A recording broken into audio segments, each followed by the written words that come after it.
President Trump's recent executive order to dismantle the Department of Education. We'll explore the historical context, the motivations behind this move, and its potential impact on our nation's educational landscape. This video is packed with facts, timelines, and mandates over the time the Department of Education was created. Let's get into it. I have so much to cover. The Department of Education was established in 1979 under President Jimmy Carter. This centralized federal efforts to oversee the education nationwide. The Department of Education's mission statement, as written when it was established, reads as follows: to promote student achievement and preparation for global competitiveness by fostering educational excellence and ensuring equal access. Now, after reading that, I don't know anybody that would disagree with that's what they would want. I think after the next hour that you spend with me, you might have a different opinion on how this has all turned out. But let's dive in and see how it all goes. The U.S. Department of Education was established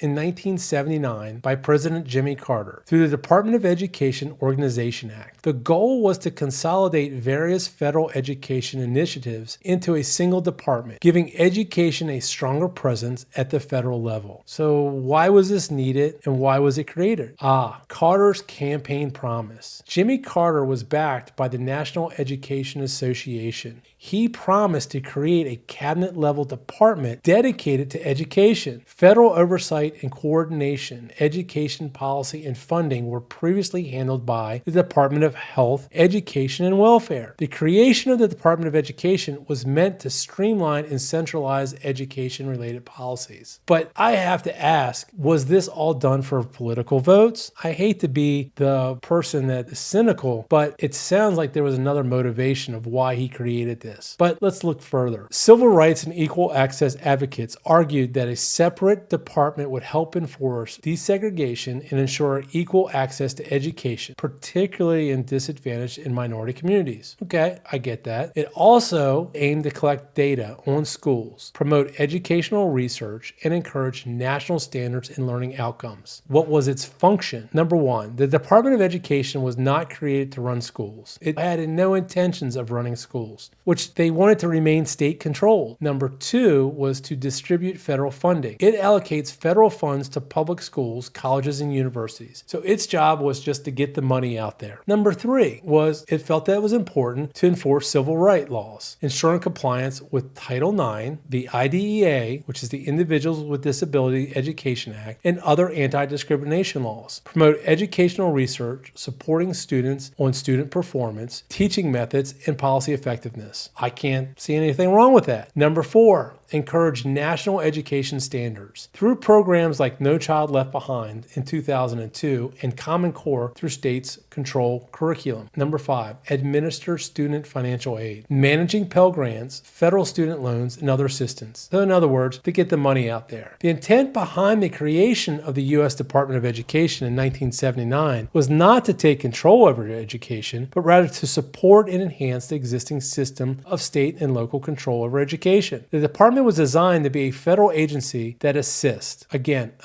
coordinates, and funds various education programs across the country while respecting the traditional role of states and the local communities in managing education. Here's a more detailed, and I mean, I go pretty detailed, and breakdown of how the framework and how this kind of got derailed. Number one, state and local control. The U.S. education system has historically been decentralized, with states and local school districts primarily responsible for decisions regarding curriculum, staffing, and educational policies. The creation of the Department of Education did not change that initially. Instead, the department's role is to support these local and state systems through funding, policy guidelines, and research. Number two, federal support. The department's primary role is to administer federal education programs, including student financial aid, like Pell Grants, special education, Title I funding for disadvantaged schools, and other support programs aimed at helping students in schools that need extra assistance. The federal government also plays a role in enforcing civil rights laws related to education. Number three, promoting equal access and excellence. The department's mission emphasizes ensuring equal access to education and promoting excellence in education across the nation. This is done by providing funding to ensure that underserved and disadvantaged communities have access to educational opportunities. Again, a very good thing. It also seeks to improve educational standards and support students' academic success. Again, support role. States and local communities were in control. Number 4, partnership with states and local communities. And the reason I'm going to say partnerships is because the partnership goes in a different direction. The department does not control education, but rather works in partnership with states, local school districts, parents, and educators to ensure that federal programs and policies are implemented effectively. The department also gathers data and conducts research to inform education policy and improve outcomes. So here's the bottom line. The Department of Education was created to support, again, support rather than control education, with a clear recognition that education policy and decisions should largely remain within the state and local communities. The federal government's involvement through the department is primarily to ensure equal access to quality education and to provide financial and support to improve the overall education system. So let's look into the various programs and the administrations that push the various reforms. Now this goes into a very deep dive, so just bear with me. The No Child Left Behind Act, they call it the NCLB. The No Child Left Behind Act was a U.S. education policy signed into law by President George W. Bush in 2002. If you remember, his wife was a teacher. It was a reauthorization of the Elementary and Secondary Education Act. They call it the ESEA, and aimed to improve educational outcomes by increasing accountability for schools, teachers, and students. President George W. Bush was the main proponent of No Child Left Behind, advocating for stronger federal oversight in education. So this is where the feds kind of start telling everybody what to do. It received bipartisan support initially, with key backing from Senators Ted Kennedy of Massachusetts and Representative, a Republican from Ohio, John Bonner. The idea was to close achievement gaps, particularly for disadvantaged students. Great idea. Results of the No Child Left Behind: increased accountability. Schools had to administer standardized tests in reading and math, grades 3 through 8, and once in high school. Schools that failed to make adequate yearly progress, or AYP, they face penalties such as reduced funding or restructuring. So if you don't progress, we're going to cut your funding and basically restructure you. Number 2, focus on reading and math. Because schools were judged mainly on test scores, subjects like science, history, and the arts received less attention. Many schools taught to the test instead of providing a well-rounded education. So the teachers and districts, to get the money and to make sure that they were progressing in the way that the Fed set this, what they wanted, was they just taught to a test. Number 3, rise in standardized testing. Critics argue that the No Child Left Behind created a high-stakes testing culture, stressing teachers and students. Some schools manipulated test scores or adjusted curriculums to meet that requirement. Number 4, punitive measures for failing schools. Schools that didn't improve were restructured or shut down. Teachers and administrators in struggling schools faced immense pressure, leading to concerns about unrealistic expectations. So basically, if you didn't do it, they shut you down. I don't know how that helps the education system, but that's basically what they held over top of these teachers and schools. Number 5, achievement gaps narrowed. There was some improvement in test scores for disadvantaged students, but overall progress was slow and many schools failed to meet targets. The No Child Left Behind was one of the most significant federal education programs that directly affected state control. The law had several key provisions that limited state autonomy. One of the biggest ones was federal accountability measures. The No Child Left Behind required all states to establish statewide standards and assessments for student performance. States were required to show adequately yearly progress towards ensuring all students reached this proficiency in reading and math by 2014. Schools that failed to meet this AYP for several years faced sanctions,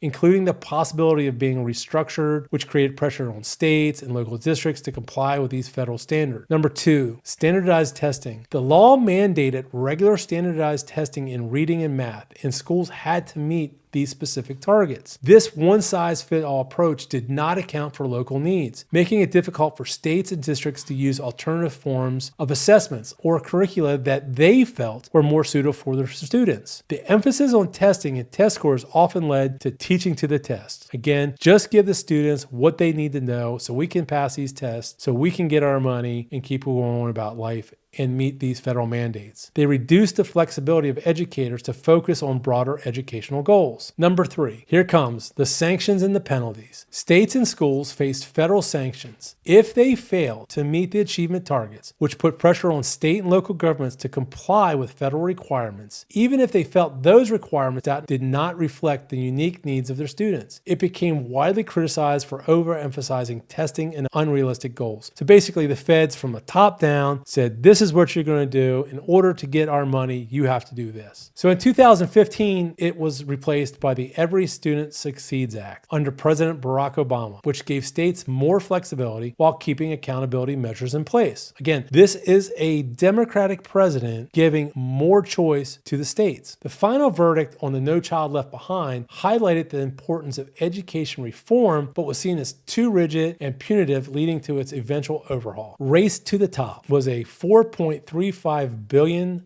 education reform initiative launched in 2019 by President Barack Obama and implemented by the U.S. Department of Education under Secretary Ann Duncan. It was part of the American Recovery and Reinvestment Act, aimed at encouraging innovation in education. Objectives of this Race to the Top was designed as a competitive grant program, meaning states had to apply and compete for funding by implementing specific reforms. The key objectives included 5 points. The first point, adopting rigorous standards and assessments. Well, that sounds great. Encouraging states to adopt Common Core state standards to create national consistency in education. Number 2, improve teacher and principal effectiveness. Great. Using student test scores to evaluate teacher performance and linking evaluations to compensation and promotions. Now listen, my wife is a teacher and I know how she's compensated. I could talk forever on that topic. Number 3, turning around low-performing schools. Providing interventions for failing schools through leadership changes, restructuring, or closures. Okay, so we're going to hit the administration up for that. Number 4, expanding school choice in charter schools. Wait, this is a Democratic president saying expanding school choice and charter schools. It's encouraging growth of charter schools as an alternative to traditional public schools. Okay. Number 5, use data to drive instruction. Developing statewide data systems to track student progress and measure school effectiveness. Okay.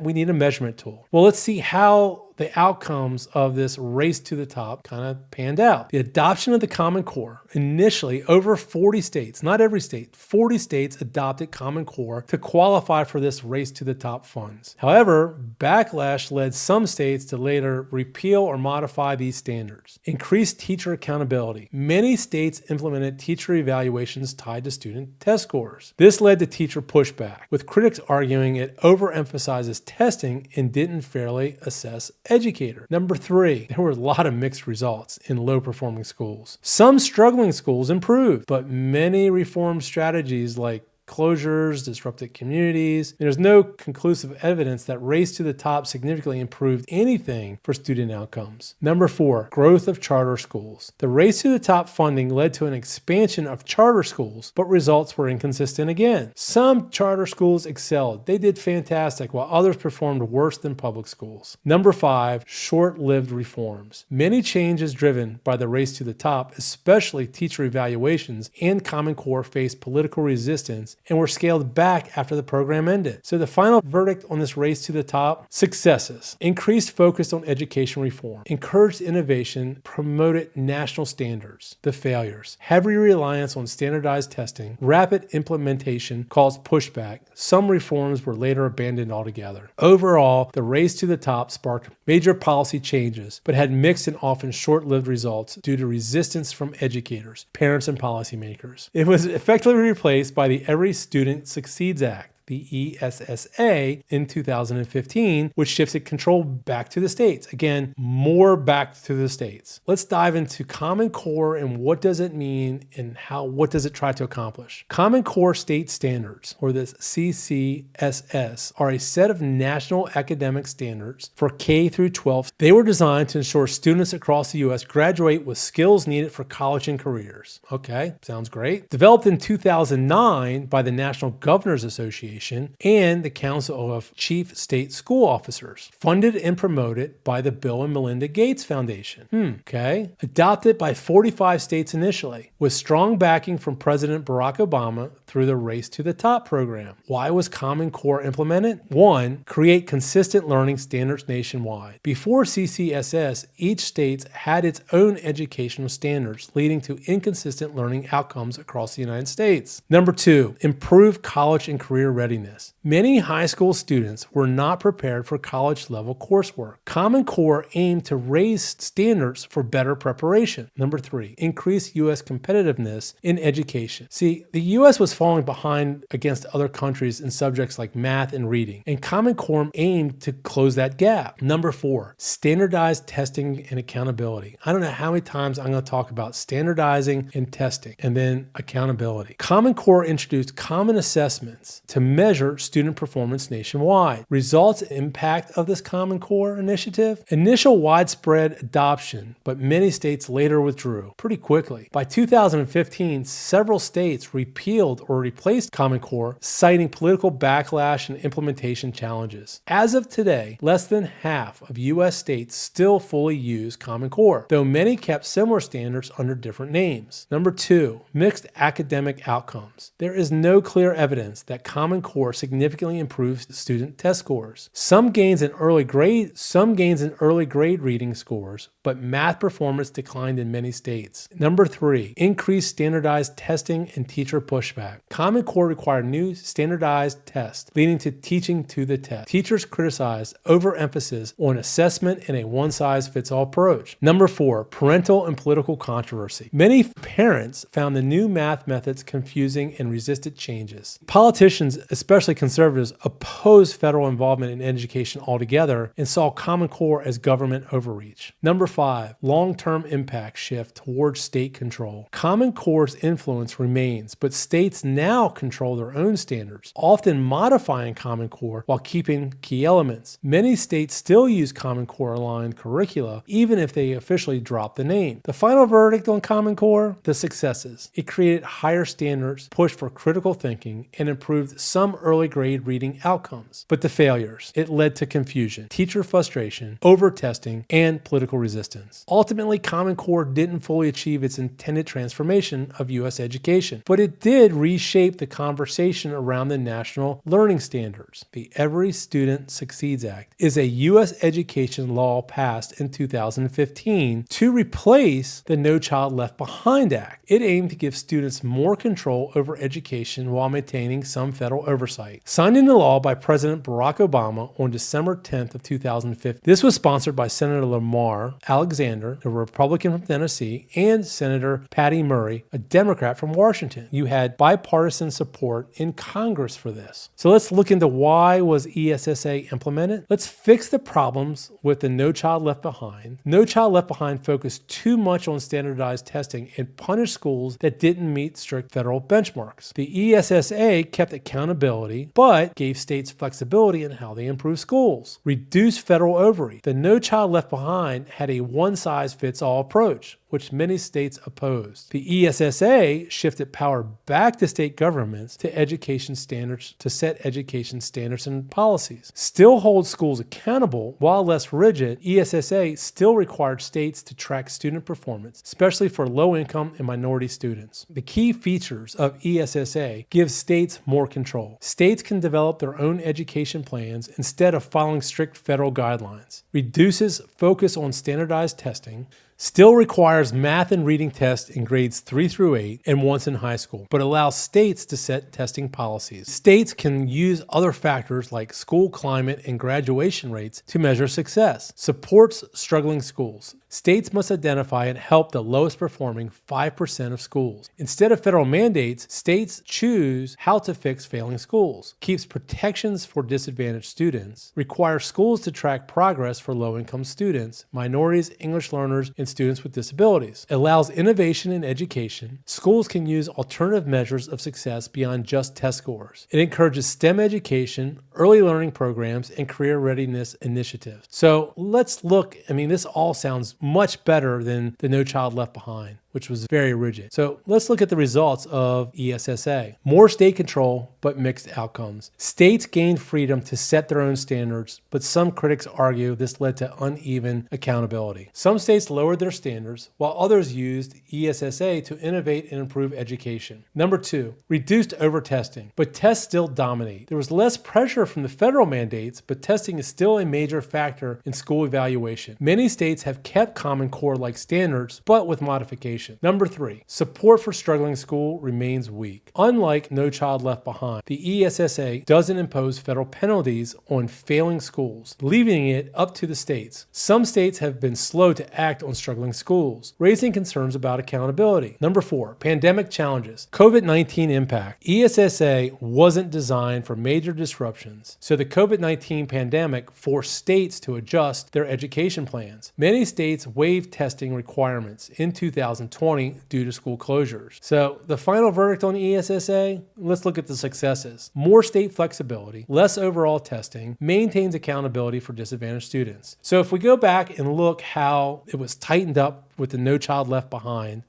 and we can see from that point to now, we kind of back down a little bit and let the states do more control. Well, there were more challenges. Some states weakened standards. So some states said, we're not going to do this. The federal oversight reduced, and fixing failing schools remains inconsistent. Again, left to the states. Current status. ESSA is still in effect, but its impact varies by state, with mixed success in improving student outcomes. ESSA represents a middle ground between strict federal control from the No Child Left Behind and full state autonomy. But its effectiveness depends on how each state implements it. The implementation of various federal programs has had a significant impact on the ability of states to make independent educational choices. While the intent of these programs was to improve educational outcomes and ensure accountability, in practice, they have sometimes limited states' flexibility in managing their own education system. So let's look into how it's done that. Title I and special education. Federal funding for Title I for disadvantaged students and special education is tied to specific guidelines and reporting requirements, limiting how states and districts can allocate funds or implement their own approaches to special education or equity. States must comply with federal laws and regulations to ensure that federal funds are used effectively, which often restricts local flexibility. So let's look into the whole business and the funding and the money of education. Let's take a quick history lesson on how the federal government became the bank, the loan officer, and the revenue stream. In 1958, the first federal student loan program began with the National Defense Education Act, providing loans for students in science, math, and foreign languages during the Cold War. In 1965, the Higher Education Act expanded federal student loans, creating guaranteed student loans, GSLs, later called Stafford Loan. In 1993, the Direct Loan Program was launched under President Bill Clinton, allowing the government to lend directly to students. In 2010, under President Barack Obama, private banks were removed from the federal loan process, making all new loans direct loans issued by the U.S. Department of Education. And then in 2024, the forgiveness programs. The Biden administration implemented and expanded several student loan forgiveness programs. We'll dive deeper into this one later. Ongoing federal student loan programs provides financial aid for college students, including Pell Grants and direct loans. Outcomes from this has increased college accessibility, but has also led to rising student loan debt, now over $1.7 trillion.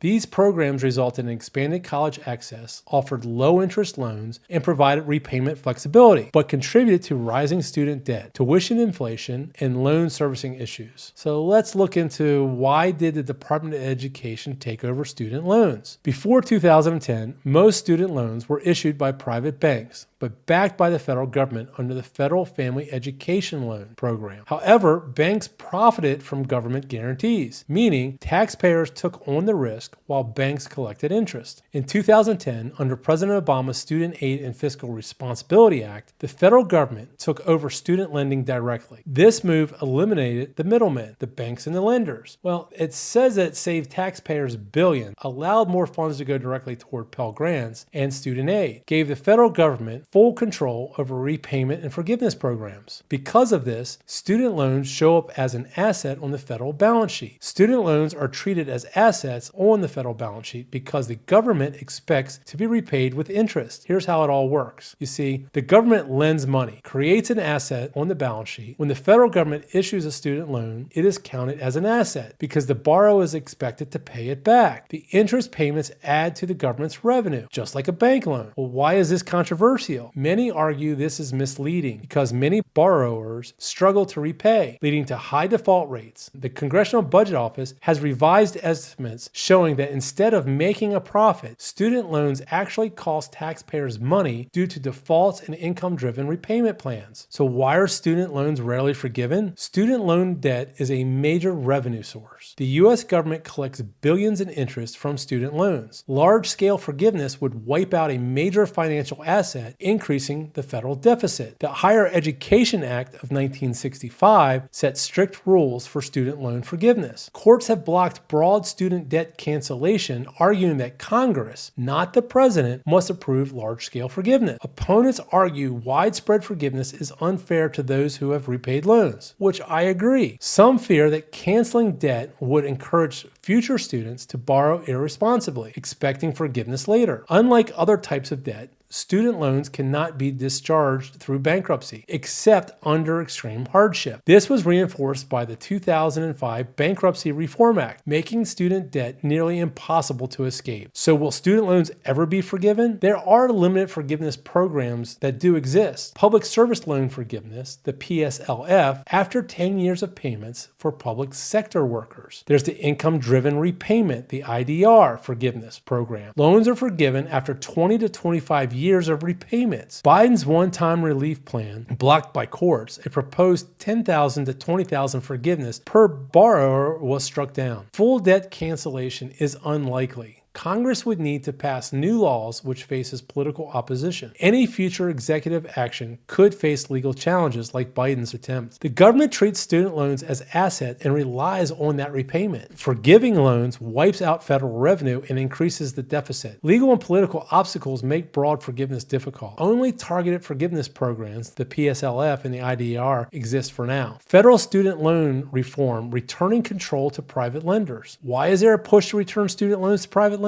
The federal government now owns over $1.7 trillion in student loan debt, and some argue it shouldn't be in the loan business. Private lenders might be more efficient and set better repayment terms. Federal control has led to rising tuition costs. Some argue universities hike prices because they know federal loans will cover it. Successes have been expanded college access, offered low-interest loans, and provided repayment flexibility. The failures contribute to rising student debt, tuition inflation, and loan servicing issues. So how shutting down the Department of Education affects higher education and beyond K-12? The U.S. Department of Education plays a significant role beyond K-12 education, primarily through higher education funding, student loans, vocational training, and research initiatives. If the Department of Education were shut down completely, these responsibilities would be redistributed or eliminated, leading to potential impacts on colleges, universities, career training programs, and student financial aid. The Department of Education manages federal student loans and grants, including Pell Grants, direct loans, and income-driven repayment plans. These programs could be transferred to the U.S. Treasury Department or the Department of Labor, or privatized. If student loans shift to private lenders, taxpayers would no longer bear the risk. The Department of Education distributes billions in funding to universities, particularly public and minority-serving institutions. Without the Department of Education, these funds would be cut or handled by Congress or state and local governments. More state control. States could redistribute funding based on local priorities. The Department of Education funds higher education, research grants through programs like Title VI,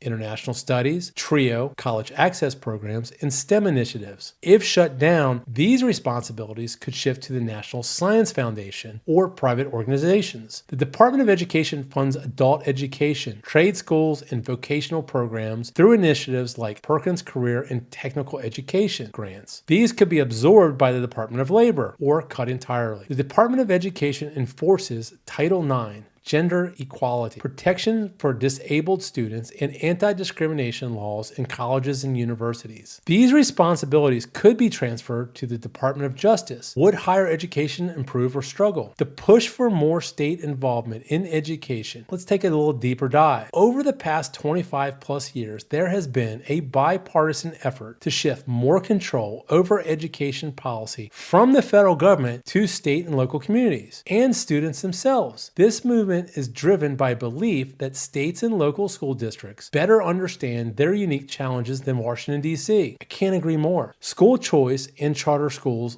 are education reform initiatives designed to give families options beyond traditional public schools. They aim to improve educational outcomes by introducing competition and innovation into the education system. So what is school choice? School choice refers to policies that allow families to choose where their children attend school, rather than being assigned based on their home address. The main types of school choice include charter schools that are publicly funded but independently operated schools, voucher programs, government funds that help families pay for private school tuition, educational savings accounts, state-funded accounts that allow parents to pay for private schooling, online learning, tutoring, or homeschooling expenses, magnet schools, public schools with specialized programs in areas like STEM, arts, or international studies. Open enrollment allows students to attend public schools outside their assigned district. So let's look, what are charter schools? Charter schools are publicly funded but independently managed schools that operate under a charter, a contract with a state or local authority. The flexibility, they're free from many state regulations, but must meet academic and financial goals. Accountability, if they fail to meet performance targets, they can be shut down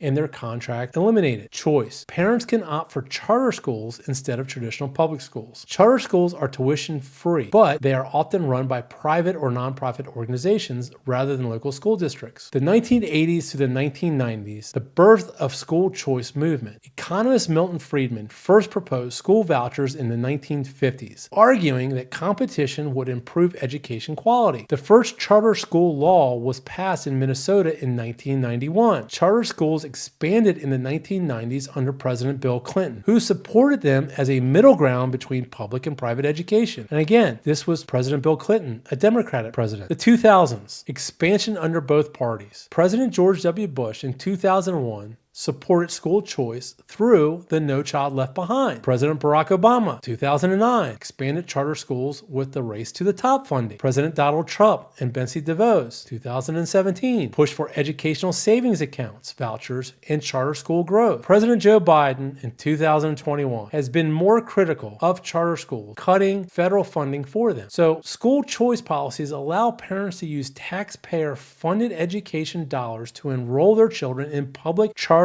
private, or homeschooling programs. Charter schools are publicly funded but independently run schools that have more flexibility in curriculum, hiring, and policies. Why the push for more state-local control? Local innovation. Supporters argue that states and communities should experiment with different schooling models to meet local needs. Accountability and competition. More school choices force public schools to improve due to competition. Parental control allows parents to choose what works best for their child's learning style. President George W. Bush advocated for charter schools and school vouchers under No Child Left Behind. President Obama expanded charter school funding through Race to the Top. President Trump proposed large-scale federal funding for school choice and pushed for education freedom scholarships. So what are the outcomes and challenges? Charter schools have grown significantly, serving over 3.7 million students to date. Studies show charter students outperform traditionally public school students, but results vary by state. Critics argue charter schools divert funding from public schools, and some have been plagued by mismanagement. Let's look at block grants and funding flexibility. So letting states decide how to spend education money. So what are block grants? A policy idea where the federal government gives states a lump sum of money for education, allowing them to spend it as they see fit, rather than follow strict federal guidelines. Why the push for block grants? More local control. States can allocate funds based on specific needs rather than federal formulas. It encourages efficiency. States can eliminate wasteful programs without the federal bureaucracy. It aligns with conservative views. Many Republicans argue education should be a state-local issue, not a federal one. So who has pushed for this? Republican lawmakers have proposed shifting Title I funding, low-income school aid into block grants. The Trump administration pushed for education freedom scholarships, vouchers funded through tax credits. Why the overall push for state and student control? Federal mandates often create one-size-fits-all policies that don't work for all states. States want flexibility to experiment with new models and funding methods. Parents and students want more education choices beyond traditional public schools. Conservative lawmakers argue education should be a state-local issue, not a federal one. The federal student loan system has created massive debt, leading some to propose privatization. How state-controlled education policies impact different states and student populations. While shifting education control to states and students has benefits, the impact varies significantly depending on each state's funding, priorities, and demographics. Let's explore how school choice,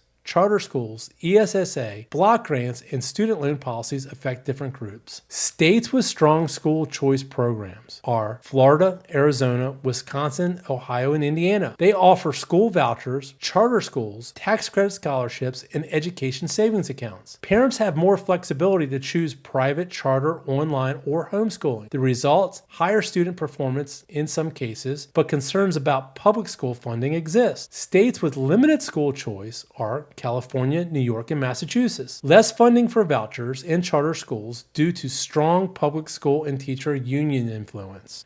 Results. Public schools remain dominant, but low-income students have fewer alternative options. So who benefits most from school choice? Low-income families. They can escape failing public schools and attend private or charter schools. Students in failing school districts, more educational options. Gifted or special needs students, specialized charter schools may provide better support. So who faces challenges? Public school students. When students leave for charter schools, public schools lose funding. Rural students, fewer school options due to geographic limitations. The Every Student Succeeds Act. Different state approaches since ESSA gives states control over academic standards and testing. Each state's approach differs. States have been benefited most from this ESSA, Texas and Florida. They create their own state-based accountability system, increasing local control. Tennessee focused on teacher performance-based pay and innovative curriculum changes. States that struggle under ESSA, Mississippi and Louisiana. Weak education funding makes it harder to implement reforms. Illinois and New Mexico rely heavily on standardized testing, which ESSA tried to move away from. So who benefited the most? State and local governments. More flexibility to design education system. The teachers in schools. Less pressure from federal testing mandates. Who faces challenges? Low-income school districts. Less federal oversight could lead to unequal education funding. Students in states with weaker education policies. Not all states manage education well, leading to quality disparities. Block grants. Let's look at the winners and losers among states. Block grants allow states to control how they spend federal education dollars, but this can lead to funding inequalities. States that benefit from block grants, Texas and Florida, more flexibility to fund school choice programs. South Dakota and Montana can allocate funds based on local needs instead of federal formulas. States that struggle with block grants, again, California and New York, heavily dependent on federal education funding. Losing strict federal oversight could reduce resources for local low-income schools. Mississippi and West Virginia historically underfund education. Without federal oversight, funding may not reach the poorest districts. Generally, who benefits the most? States with efficient education systems can innovate and allocate resources better. Wealthier states, less reliance on federal funds. Who faces the challenges? High poverty states. Federal funding cuts could hurt disadvantaged students. Students in underfunded districts risk of losing resources without federal intervention. If student loan control shifts back to private lenders, the effects won't be equal across student groups. Who benefits the most from privatization? High credit borrowers. Private lenders may offer lower interest rates for students with strong financial backgrounds. STEM and high income degree fields. Graduates from high paying fields can pay off loans faster and benefit from better terms. Again, who faces the challenges? Low-income students. Private loans have higher interest rates and fewer protections. Minority students. Data shows minority students are more likely to struggle with repayment, and private lenders may not offer income-based repayment options. Public service workers. Loan forgiveness programs, the PSLF, could be eliminated. The final verdict, the trade-offs of more state and student control. While some states manage education well, others struggle with funding. funding. Giving states more control means good states thrive, but bad states could fall further behind. School choice helps some, but hurts others. Charter schools and vouchers give more options, but public school funding is affected. Student loan privatization could help some, but harm others. High-income graduates may benefit, but low-income borrowers could struggle without federal protection. This storm has been brewing for 45 years, and no matter how much money we have thrown at the issue or reforms we have implemented, the result has been a mediocre outcome that has cost the United States more money than any other nation. In his 1982 State of the Union address, President Ronald Reagan called for the elimination of the Department of Education, advocating for educational control to return to local levels. President Reagan, I believe decisions about education should be made at the local level, not in Washington. Reasons Reagan wanted to eliminate the Department of Education. Education should be handled locally. Reagan and many conservatives argued that state and local governments are better equipped to handle education since they understand their communities' unique needs. He believed federal intervention led to inefficiencies and one-size-fits-all policies that didn't serve students well. Federal overreach and bureaucracy. Reagan saw the Department of Education as an unnecessary expansion of the federal government. He felt it added bureaucracy without improving student outcomes. His administration argued that most of the department's budget was spent on administration rather than directly helping students or teachers. The department was politically motivated. Reagan believed the Department of Education was created as a political favor to the National Education Association, a powerful teachers union that supported President Jimmy Carter. He and other conservatives viewed the department as a tool for pushing federal mandates and liberal policies rather than focusing on student success. More federal money didn't improve schools. By the 1980s, the U.S. was falling behind other nations in math, science, and literacy scores, despite increased federal funding for education. Reagan's administration argued that throwing more money at education didn't improve learning outcomes and that schools needed accountability and competition, not more funding. Push for school choice and competition. Reagan was an advocate for school choice, vouchers, and competition among schools to improve education. He believed that eliminating the federal Department of Education would allow states to experiment with new models like charter schools, private school vouchers, and homeschooling without federal restrictions. So what happened? Despite Reagan's efforts, Congress rejected the proposal to eliminate the Department of Education. Democrats and some moderate Republicans opposed the idea, arguing that federal oversight was necessary to ensure equal access to education, civil rights protections, and funding for disadvantaged students. The public education lobby, including teachers' unions, strongly resisted the move. Reagan ultimately shifted his focus to other education reforms, such as promoting school choice and deregulating funding education policies. How this relates to Trump's recent executive order, President Donald Trump's push to abolish the Department of Education in 2025 mirrors Reagan's original plan. Trump, like Reagan, believes education should be locally controlled rather than dictated by Washington, D.C. He supports school choice and educational savings accounts that lets parents decide where their children go to school. He argues that the Department of Education has wasted money, expanded bureaucracy, and promoted a liberal political agenda instead of improving student performance. In fiscal year 2024, the U.S. Department of Education's budget was approximately $268 billion, accounting for about 4% of total federal spending. The allocation of these funds was as follows. Higher education support, approximately 71% is student financial aid. A significant portion, around $190 billion, was dedicated to grants and loans for students pursuing higher education. This funding aimed to enhance access to post-secondary education by providing financial assistance to eligible students. K-12 education support, approximately 25%. Grants to states and local governments, approximately $67 billion was distributed to states, local governments, and tribes to support K-12 education. These funds primarily target low-income school districts and programs for students with disabilities, addressing educational disparities and promoting equal access to quality education. Departmental operations and other programs, approximately 4% administrative costs. The remaining funds covered the department's operational expenses, including salaries, facilities, and other administrative costs necessary to manage and oversee federal education programs. As of March 2025, the U.S. Department of Education employs approximately 2,000 183 individuals, following a significant reduction in workforce initiated earlier this year. U.S. Department of Education, the average salary for these employees is approximately $112,000, which is 56.3% higher than the national average for government employees and 45% higher than other federal agencies. This means that for every dollar spent by the department, roughly 25 cents was directed towards K-12 educational programs. It is important to note that federal funding constitutes a portion of the total financial support for K-12 education in the United States. In 2022, total spending for public K-12 education from all sources, federal, state, and local, amounted to $857 billion.